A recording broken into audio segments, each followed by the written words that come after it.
So ito guys, konting tip no sa mga ninakawan ng grease cap o nawawalan ng grease cap. So ito yung sa tawag dito,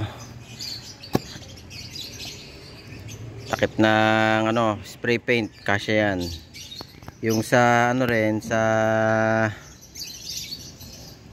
fluid ng brake fluid, pwede rin no. So ito, so meron pang isa, ito po yung Reno no, yung Reno, pwede nyo ring ikabit ito, sakto rin ito. So mas maganda to kasi metal o yung Reno. Huwag nyo hayaan wala siyang grease cap, kasi pag natuyuan at minsan nagwashing kayo, iinit po yung bearing yan o kakalog. So nangyari po sa akin yan. So ito yung Reno, kasyang kasya po yan dyan. So ayan, may space pa yan na ito kalahating half inches para maipasok nyo ito.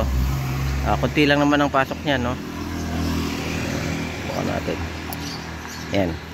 So ito, pag nyo maglalak yan, kasi meron siyang mga dito may parang siya no, pag binuksan nyo siya, ito yan, naglalak din siya no. Maganda ito kasi siya, bakal yan. So mayroon kayong malit, pukpukin nyo lang yan.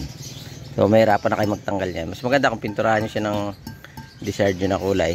So ayan, okay na yan. So ito, tatabi lang natin to just in case magagamit pa natin to yan. Okay yan, dalawa pa kasi ninakaw sa crosspin po yan ha, yung 6 stud yan. Yung kabila meron na rin. Ayan.